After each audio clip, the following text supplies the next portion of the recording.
देखिए, इसमें अभी आप जो गद्य विधाएं पढ़े हैं, इसमें आप एक अंकी कंप्लीट हुआ है। अब इस जो विविध विधाएं, बाद में जो विधाएं आई हैं गद्य विधाएं, उसको रख लिया गया, जिसकी शुरुआत बात है जैसे आधुनिक काल से और भारतेंदु युग से ही सारी विधाएं शुरू हो गई थी। और यहाँ पे रेखा चित्र जो है, इसकी शुरुआत छायावाद से मानी जाती है। जैसे रेखा चित्र, स्केच, शब्द चित्र भी कहा जाता है। इस विधा की शुरुआत छायावाद से मानी जाती है। व्यक्ति चित्र, शब्द चित्र और अंग्रेजी में स्केच को ही रेखा चित्र कहते हैं। देखिए, अब आता है आपका कि इस विधा की शुरुआत जो है छायावाद से मानी गई है। छायावाद आप जानते हैं ना, जैसे क्रम आपको बताए थे आधुनिक काल में क्रम, जैसे अब हिंदी साहित्य का इतिहास हम नहीं समझेंगे तो किसी चीज़ का क्रम नहीं समझेंगे, क्योंकि अभी तो हमारा सिलेबस हम इसको पढ़ रहे हैं, लेकिन जब आगे की तैयारी है इसमें सबसे ज़्यादा क्वेश्चन क्रम से ही पूछता है, क्रमानुसार। ये पूछेंगे किस काल के कवि हैं, ऐसा प्रश्न भी बनता है, और ये किस काल के कवि हैं, ये किस विधा के कवि हैं, इन्होंने इनकी ये जो रचना है ये कौन सी विधा है, ऐसा करके प्रश्न आता है। तो इससे हमको जानकारी होनी चाहिए कि हिंदी साहित्य का इतिहास किन कालों में बांटा गया है। तो ये 4 कालों में बांटा गया है, आदिकाल, भक्तिकाल, रीतिकाल और आधुनिक काल। और ये जो गद्य विधाएं हैं, जो गद्य विधाएं आप पढ़ रहे हैं, ये गद्य विधाओं की शुरुआत कब से हुई थी? आधुनिक काल। लास्ट 3 आप छोड़ दीजिए, तीनों वो आपका आदिकाल, भक्तिकाल, रीतिकाल को छोड़कर आधुनिक काल को लीजिए। आधुनिक काल में ही गद्य विधाओं की शुरुआत हुई थी। और गद्य विधाओं की शुरुआत हुई थी तो भारतेंदु युग में, जो भारतेंदु युग में जो कवि थे, भारतेंदु युग में आपकी जो गद्य विधाएं थी, उपन्यास, कहानी, नाटक, एकांगी, ये सब भारतेंदु युग की थी। और इसमें जो है जो रेखा चित्र है ये क्या है? छायावाद में। जैसे कि आधुनिक काल को भी बांटा गया, भारतेंदु युग, द्विवेदी युग, छायावाद, प्रगतिवाद, प्रयोगवाद, समकालीन कविता, नई कविता, ऐसा करके है ना प्रयोगवाद। और इसमें छायावाद है जो भारतेंदु युग, द्विवेदी युग, छायावाद। तो इसकी शुरुआत जो है छायावाद से मानी जाती है। छायावाद कवि में आप जानते होंगे प्रसाद, पंत, निराला और महादेवी।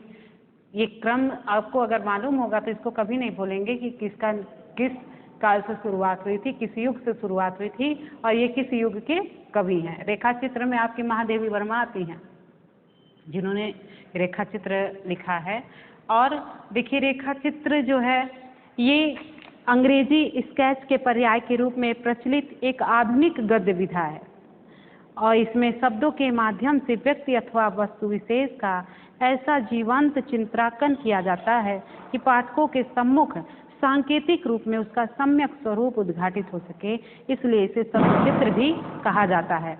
इसमें लेखक और चित्रकार दोनों का व्यक्तित्व एक साथ समन्वित रूप में प्रकट होता है। जो लेखक है वो दोनों का व्यक्तित्व एक साथ दिखाया जाता है, समन्वित होकर दिखाया जाता है। जैसे कि आपने देखा कि महादेवी वर्मा का भक्तिन है, भक्तिन रेखा चित्र है। इसमें इनकी जो भावभंगिमा है, जो इनकी सेविका है भक्तिन, लक्ष्मी नाम की है, और यहाँ से ये मतलब झूसी की रहने वाली, हडिया की रहने वाली झूसी में विवाह होता है और वहाँ जाके वो महादेवी वर्मा की सेविका बन जाती हैं, जिसमें इन्होंने अपना सहयोग उन्हें सेविका न मानकर एक भक्तिन का नाम दिया था कि उनका रहन सहन कैसा था। इसमें रेखा चित्र, शब्द चित्र मतलब ऐसा वर्णन करना कि जिनका पूरी रेखा के द्वारा, सांकेतिक रेखा के रूप में पूरा चित्र उभर कर सामने आ जाए, उसे ही रेखा चित्र कहते हैं। आप महादेवी वर्मा का भक्तिन पढ़ लीजिएगा, जिसमें भक्तिन कैसी थी, देखने में कैसी थी, वो रहती कैसे थी, बोलती कैसे थी, पूरा रेखांकन कर दिया गया है महादेवी वर्मा के द्वारा। जैसा कि उन्होंने भक्त के तात्पर्य में कि वो सेविका भक्तिन इसलिए है कि उसका सेवा भाव ऐसा है जैसे हनुमान जी का राम के प्रति था, वैसा ही वो वर्णित करती हैं। इसमें कहते हैं कि जो रेखा चित्र है, रेखा चित्र में शब्द चित्र भी कहा जाता है। इसमें लेखक चित्रकार दोनों का व्यक्तित्व एक साथ समन्वित रूप में प्रकट होता है। हिंदी साहित्य कोश में बताया गया है कि रेखा चित्र किसी वस्तु, व्यक्ति, घटना या भाव कम से कम शब्दों में मर्म स्पर्शी, भावपूर्ण एवं सजीव अंकन है। देखिए, इसमें स्पष्ट है कि रेखा चित्र किसी भी व्यक्ति, घटना एवं भाव का चित्रण कम से कम शब्दों में कलात्मक ढंग से किया जाना चाहिए, जिससे वह सजीव, भावपूर्ण एवं मर्म स्पर्शी हो। रेखा चित्र के अंकन में संक्षिप्तता एवं लाघवता का होना आवश्यक होता है। देखिए, जिस प्रकार जो रेखा चित्र का विषय कोई भी व्यक्ति, इसके बाद जो है रेखा चित्र के बारे में कहते हैं कि किसी साहित्य कोश में बताया गया है, रेखाचित्र जो है किसी वस्तु, व्यक्ति, घटना या भाव का कम से कम शब्दों में मर्म स्पर्शी, भावपूर्ण एवं सजीव अंकन है। इससे स्पष्ट है कि रेखा चित्र में किसी भी व्यक्ति, घटना एवं भाव का चित्रण कम से कम शब्दों में कलात्मक ढंग से किया जाता है, जिससे वह सजीव, भावपूर्ण एवं मर्म स्पर्शी हो। रेखा चित्र के अंकन में संक्षिप्तता एवं लाघवता का होना आवश्यक है। जिस प्रकार चित्रकार अपनी तूलिका के कलामय स्पर्श से चित्रपटल पर अंकित विशृंखल रेखाओं में से कुछ अधिक उभरी हुई रेखाओं को संवार कर एक सजीव रूप प्रदान कर देता है, उसी प्रकार रेखा चित्रकार मन पटल पर विशृंखल रूप में बिखरी हुई शतरंज रेखाओं से उभरी हुई स्मरणीय रेखाओं को अपनी कला की तूलिका से स्वानुभूति के रंग में रंजित कर जीते जागते शब्द चित्र में परिणत कर देता है। यही शब्द रेखा चित्र कहलाता है। रेखा चित्र का कोई भी व्यक्ति, घटना अथवा वस्तु हो सकती है। व्यक्तियों में विशिष्ट और साधारण दोनों तरह के लोग आते हैं, परंतु यह आवश्यक है कि जिस भी व्यक्ति का रेखा चित्र लिखा जा रहा है उसमें कुछ ऐसे विशिष्ट गुण हो जिनमें लेखक अत्यंत प्रभावित हुआ हो। जैसे कि महादेव वर्मा ने जो भक्ति लिखा था, इसमें जो लेखक का होता है वो जिसके बारे में लिखता है उसका ऐसा कुछ गुण हो जो उसको प्रभावित करता हो। ऐसा सजीव चित्रण प्रस्तुत करना ही रेखा चित्र कहलाता है, जिसमें कहते हैं कि उसका पूरा रंग रूप, आकार, प्रकार शब्दों के माध्यम से चित्र कर दे, या तो इसे शब्द चित्र भी कहते हैं। जैसा कि दिया है कि रेखा चित्र में चरित्र का न विश्लेषण न होकर चरित्रोद्घाटन होता है। रेखा चित्रकार का कार्य तो प्रभावित व्यक्ति के जीवन से संबंधित प्रमुख घटनाओं का वर्णन करना ही है। उसी से पाठक को उसके व्यक्तित्व का अनुमान हो जाता है। पाठक को प्रभावित करने के लिए वह नायक के व्यक्तित्व से संबंधित घटनाओं का ऐसा चित्रण करता है कि वह उसके चरित्र को स्वयं स्पष्ट कर देती है। उसका कारण यह है कि रेखा चित्र में प्रधानता संकेत की होती है। इसमें खुलकर बात बहुत कम की जाती है। इस प्रकार थोड़ी सी रेखाओं द्वारा एक सजीव चित्र बना देना किसी कुशल कलाकार का ही काम हो सकता है। थोड़े से शब्दों में किसी घटना को चित्रित कर देना अथवा किसी व्यक्ति का सजीव चित्र उपस्थित कर देना अत्यंत कठिन कार्य है। इसके लिए लेखक को कठोर साधना की जरूरत होती है। जहाँ रंग के थोड़े गहरे से किंचित हल्के होने से ही तस्वीर बिगड़ जाती है, वहाँ तूलिका को कितनी सफाई, कितने चातुर्य के साथ चलाना चाहिए, इसका अंदाज किसी विशेष चित्रकार को ही हो सकता है। इसके लिए सरस्वती मंदिर की आराधना तो अनिवार्य है ही साथ अपने व्यक्तित्व को सजीव और उन्मुक्त बनाए रखना भी अत्यंत आवश्यक है। देखिए, रेखा चित्र विशेष के बाह्य और आभ्यंतर दोनों पक्ष के मार्मिक एवं संवेदनशील तत्वों को उभार कर पाठकों के सम्मुख प्रस्तुत कर देता है। रेखा चित्र की भाषा विषयानुकूल, लक्षणा, व्यंजना शक्तियों से पूर्णतः कलात्मक किंतु सहज होनी चाहिए। भाषा की ध्वन्यात्मकता रेखा चित्र के अंकन में विशेष सहायक सिद्ध होती है और शैली में चित्रात्मकता आवश्यक है, परंतु इस चित्रात्मकता में प्रभावोत्पादकता और रोचकता का योग नितांत अपेक्षित है। देखिए, इसमें जो रेखा चित्र है जो विषयानुकूल होना चाहिए, लक्षणा व्यंजना शक्तियों से पूर्णतः कलात्मक होना चाहिए किंतु सहज होनी चाहिए। ये भले लक्षणा व्यंजना हो लेकिन सहज होना चाहिए। और भाषा की जो ध्वनि है रेखा चित्र के अंकन में विशेष सहायक सिद्ध होती है। शैली में चित्रात्मकता आवश्यक है, परंतु यह चित्रात्मकता प्रभावोत्पादकता और रोचकता का योग नितांत अपेक्षित है। ऐसा शब्द होना चाहिए, ऐसी बात होनी चाहिए, शैली ऐसी होनी चाहिए कि चित्र जो है अपने आप उकर कर सामने आ जाए। अब देखिए, इसमें जो है रेखा चित्र का वर्णन भी करा गया है कि पहले रेखा चित्र के बारे में जानते हैं कि रेखा चित्र किसने लिखा था, और महादेवी वर्मा ने भी लिखा है। श्री राम शर्मा, बनारसी दास चतुर्वेदी, श्री राम सर। देखिए, इसके विकास का श्रेय इसके विकास का श्रेय, विकास का श्रेय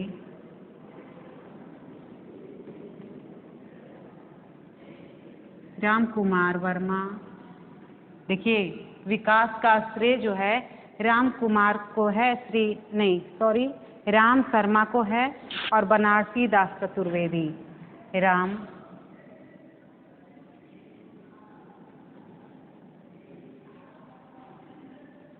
शर्मा, बनारसी दास व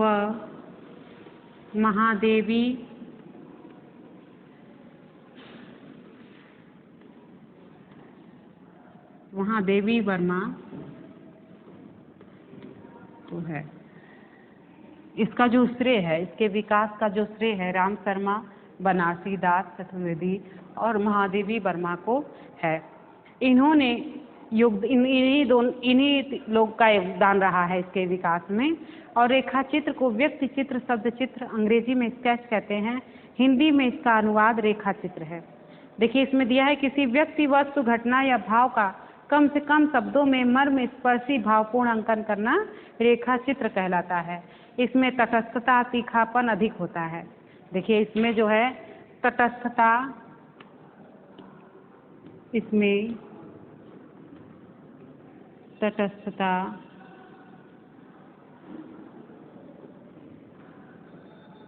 तीखापन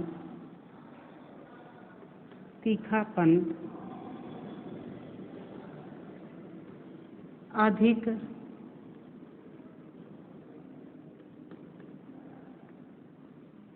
इसमें तटस्थता, तीखापन अधिक होता है। और इसके पूर्ण चित्र न होकर व्यक्ति, वस्तु, घटना आदि का पूर्ण निश्चित दृष्टि बिंदु से प्रस्तुत किया गया प्रतिबिंब होता है, जिसमें जो विकास वर्ण होता है कम लेकिन तीव्र संवेदनशील होता है। जिसमें विवरण जो है कम लेकिन तीव्र संवेदनशील रहता है। रेखा चित्र वस्तु प्रधान, हास्य प्रधान, मनोवैज्ञानिक भी होता है। कहते हैं कि रेखा चित्र जो है, रेखा चित्र वस्तु प्रधान,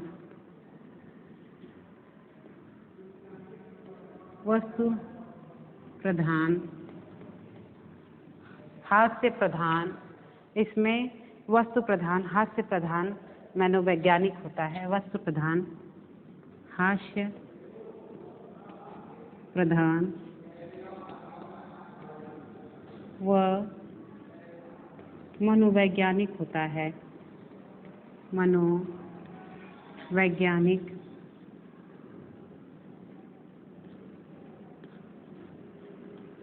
होता है।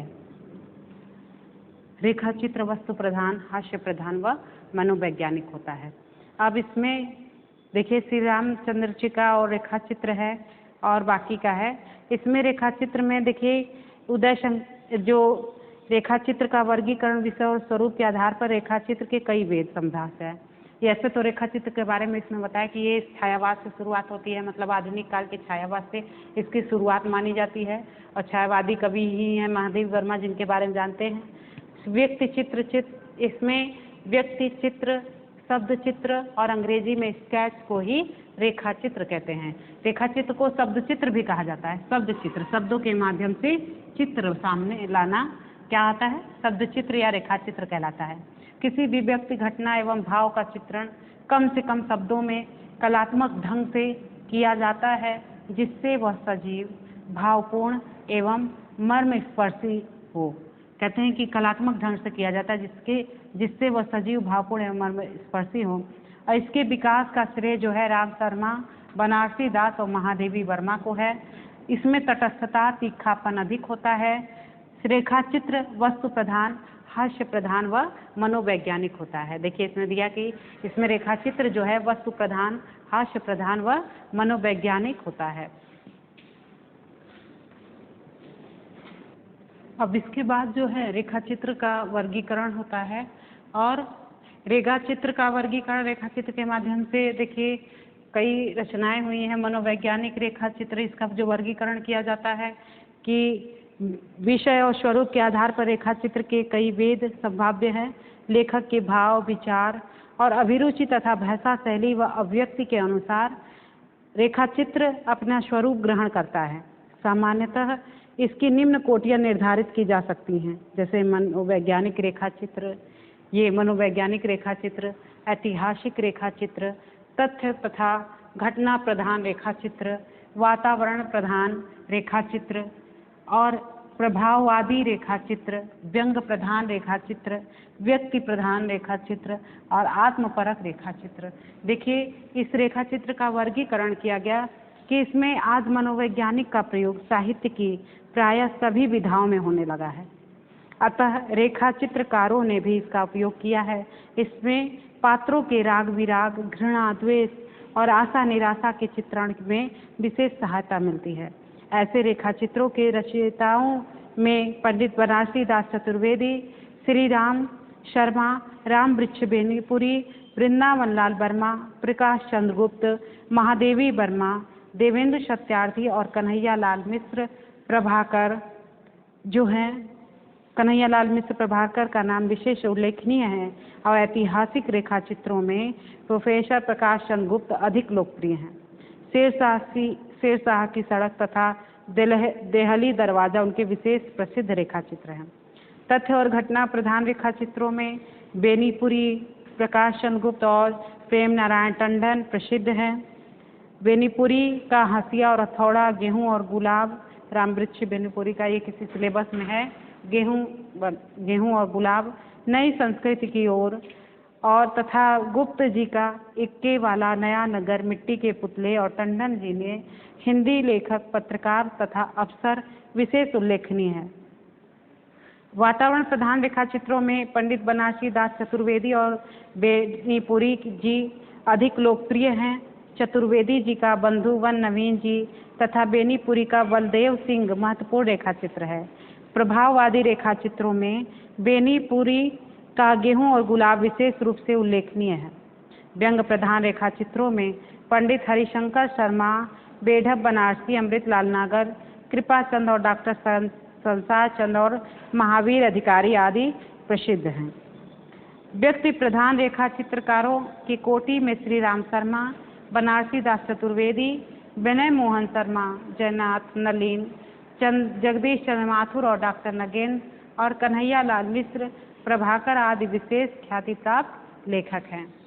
जैसा कि आपने देखा कि व्यक्ति प्रधान जो रेखा चित्र था, इसमें श्री राम शर्मा, बनारसी दास चतुर्वेदी, इसमें दिया था ना कि इनका श्रेय भी रेखा चित्र लिखने का श्रेय भी श्री राम शर्मा और बनारसी दास को और महादेवी वर्मा को जाता है। वैसा ही इनकी रचनाओं में भी उल्लेखनीय है कि ये वातावरण प्रधान रेखा चित्र लिखते थे। चतुर्वेदी जी का बंधुवर नवीन जी था तथा बेनीपुरी का बलदेव सिंह महत्वपूर्ण रेखा चित्र है। व्यंग प्रधान रेखा चित्रों में हरिशंकर परशाई, बेढप बनारसी और अमृतलाल नागर। हरिशंकर परशाई व्यंग लेखककार माना ही गया है, चाहे उन्होंने जो भी रचना लिखी है व्यंग परक ही रचना लिखी है। और इसमें इन्होंने व्यक्ति प्रधान रेखा चित्रकारों की कोटि में श्री राम शर्मा और विनय मोहन शर्मा, जयनाथ नलिन और जगदीश चंद्र माथुर और डॉक्टर नगेंद्र, कन्हैया लाल मिश्र और प्रभाकर आदि विशेष ख्यातिलब्ध लेखक हैं। जैसा कि आत्मपरक रेखा चित्र लिखने वालों में महादेवी वर्मा, डॉक्टर नगेंद्र और बाबू भगवती चरण वर्मा अधिक लोकप्रिय हैं, जो आत्मपरक रचना लिखते थे। जैसे आत्मपरक रचना रेखा चित्र जो है, इसको लिखने वाले हैं महादेवी वर्मा। महादेवी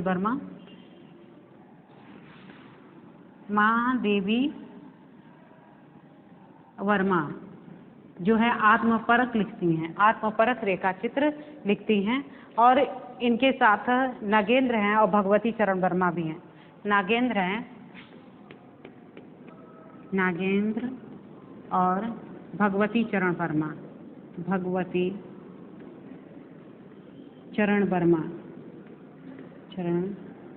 वर्मा ये लोग जो क्या हैं, आत्मपरक रचना लिखते हैं, आत्मपरक रेखा चित्र लिखे हैं। और इसके पहले जो थे वो जो व्यक्ति प्रधान लिखने वाले में हैं श्री राम शर्मा और बनारसी दास चतुर्वेदी। श्री राम शर्मा और बनारसी दास चतुर्वेदी, बनारसी दास चतुर्वेदी, अब व्यंग प्रधान जो रेखा चित्र है, अभी हम बताए कि व्यंग प्रधान में हरिशंकर परसाई बेढ़ा बनारसी, हरिशंकर शंकर परसाई और बेढ़ब बनारसी, बेढ़ब बनारसी।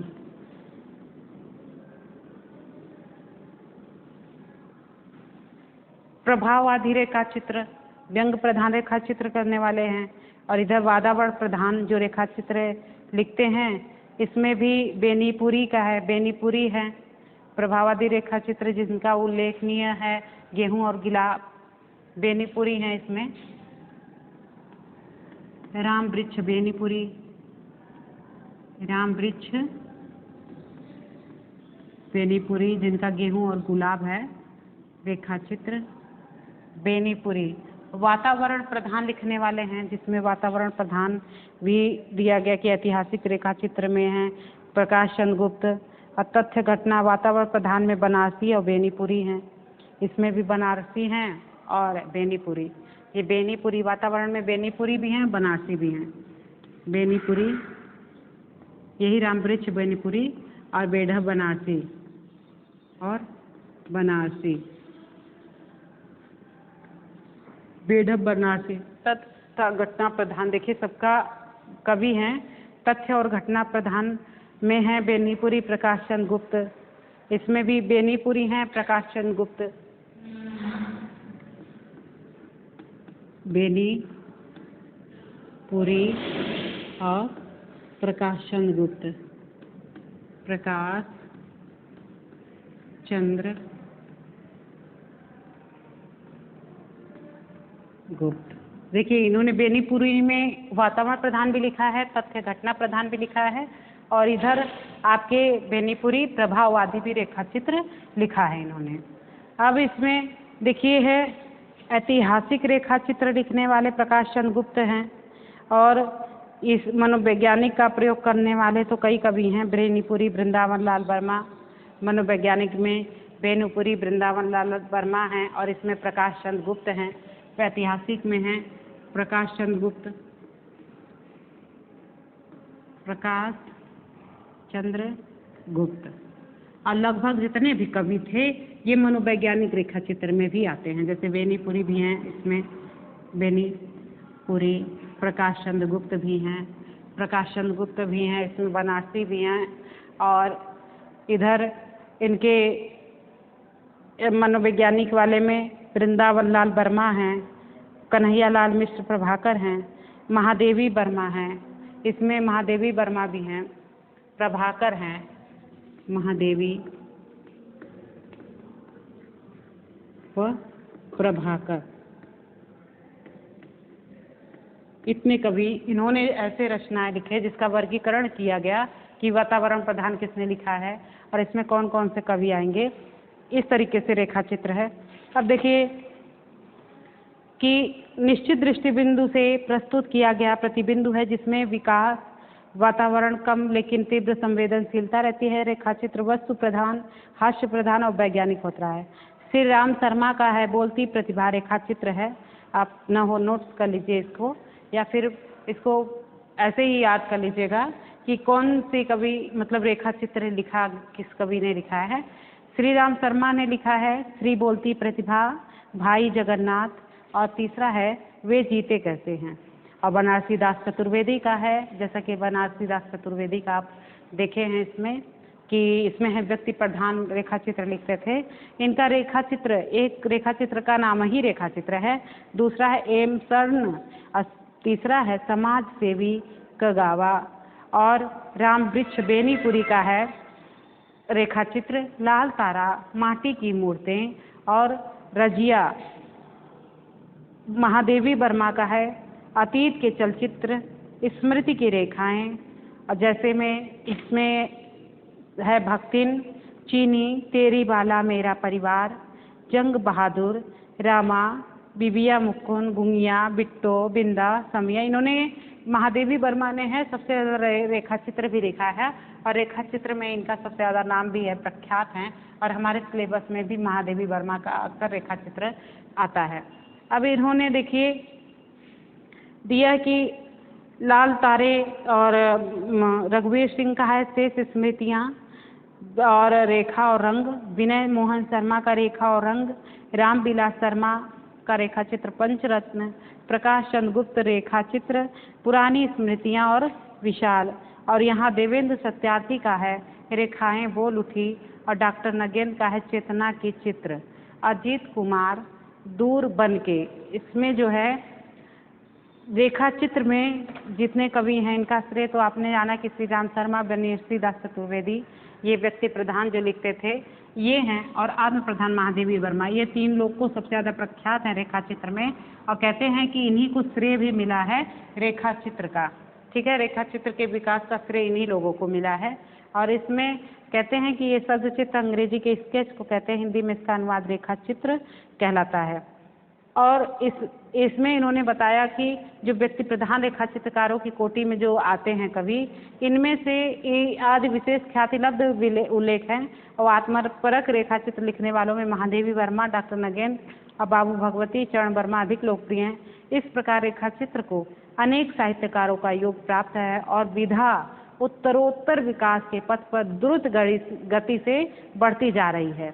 ये जो है शुरू से ही कहते हैं रेखा चित्र का जो विषय है इसमें चरित्र का विश्लेषण न होकर चरित्रोद्घाटन होता है, चरित्र का विश्लेषण न करके चरित्रोद्घाटन होता है। और रेखा चित्रकार का कार्य तो प्रभावित व्यक्ति के जीवन में से संबंधित प्रमुख घटनाओं का वर्णन करना ही है, और उसी से पाठक को उसके व्यक्तित्व का अनुमान हो जाता है कि उसका व्यक्तित्व कैसा है। पाठक को प्रभावित करने के लिए वह नायक के व्यक्तित्व से संबंधित घटनाओं का ऐसा चित्रण करता है कि वह उसके चरित्र को स्वयं स्पष्ट कर देता है, कि ऐसी घटनाओं का वर्णन करता है कि वो बहुत गरीब या उसको बहुत सताया गया है, ऐसी घटनाओं का ऐसा चित्रण करता है कि बिल्कुल वो सताया हुआ चित्र, वैसा शोषण से भरा हुआ चित्र बिल्कुल सामने आ जाता है, सामने दिखाई देता है, वैसा ही का वर्णन किया गया है। अब इसके आगे कि रेखा चित्र इसमें पाठक को प्रभावित करने के लिए वह नायक के व्यक्तित्व से संबंधित घटनाओं का ऐसा चित्रण करता है कि वह उसके चरित्र को स्वयं स्पष्ट कर देती है। उसका कारण यह है कि रेखा चित्र में प्रधानता संकेतों की होती है, इसमें खुलकर बात बहुत कम की जाती है। इस प्रकार थोड़ी सी रेखाओं द्वारा एक सजीव चित्र बना देना किसी कुशल कलाकार का ही काम होता है। थोड़े से शब्दों में किसी घटना को चित्रित कर देना अथवा किसी व्यक्ति का सजीव चित्र उपस्थित कर देना अत्यंत कठिन कार्य है। इसके लिए लेखक को कठोर साधना की जरूरत होती है। यहाँ रंग के थोड़े गहरे किंचित हल्के होने की तस्वीर बिगड़ सकती है। यहाँ तुलिका कितनी सफाई, कहते हैं थोड़ा सा भी जो गड़बड़ी हो गई तो उसका सामने जो उसका व्यक्तित्व है वो सामने साफ नहीं दिखाई देता है, ऐसा कहते हैं। और इसके बाद कहते कि रेखा चित्र में जो है वहाँ तुलिका को किसी सफाई कितने चातुर्य के साथ चलाना चाहिए, इसका अंदाज किसी विशेष चित्रकार को ही होगा। कि वो विशेष चित्रकार होगा तभी तो वो बताएगा कि ये चित्र कैसे बनेगा। वो चित्रकार जो लिखने वाला रेखा चित्र है, शब्द चित्र, उसका माध्यम ऐसा होना चाहिए जिससे उसकी कला बिखरे ना हो। चित्र सामने बिल्कुल सीधा होना चाहिए, सरल होना चाहिए।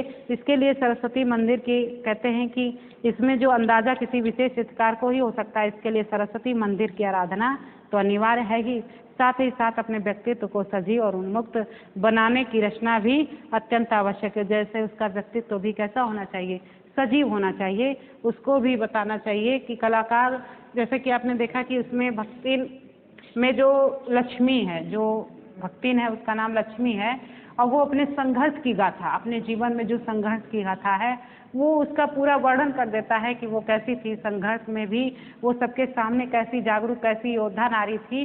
जो सब प्रस्तुत होती वैसा ही चित्र उसके सामने, उस जो रेखा चित्र का जो रेखा चित्र है वो बिल्कुल सामने आ जाता है। भक्तिन जो कि कैसी थी, भक्तिन बोलती कैसे थी, ये पूरा चित्र उसका करके आ जाता था कि उसमें बताया था कि उसके गाल मतलब इस तरीके से सूखे हुए ओठ और झुर्रियाँ पड़ी हुई, तो वो उनके शब्द चित्र के माध्यम से वो रेखा चित्र में बिल्कुल साफ दिखाई देता है।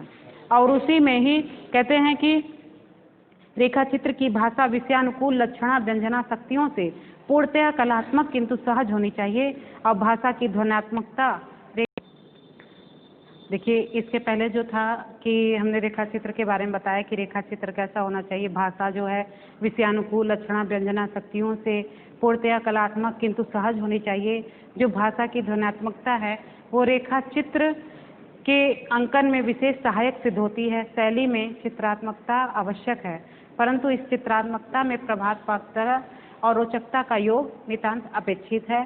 जैसे रेखा चित्र का वर्गीकरण आपके सामने हुआ कि मनोवैज्ञानिक रेखा चित्र जो है बेनीपुरी और महादेवी और प्रभाकर जी ने किया, और ऐतिहासिक रेखा चित्र लिखा प्रकाश चंद्र गुप्त ने, और तथ्य तथा घटना प्रधान रेखा चित्र लिखा बेनीपुरी और रामवृक्ष बेनीपुरी और प्रकाश चंद्र गुप्त ने।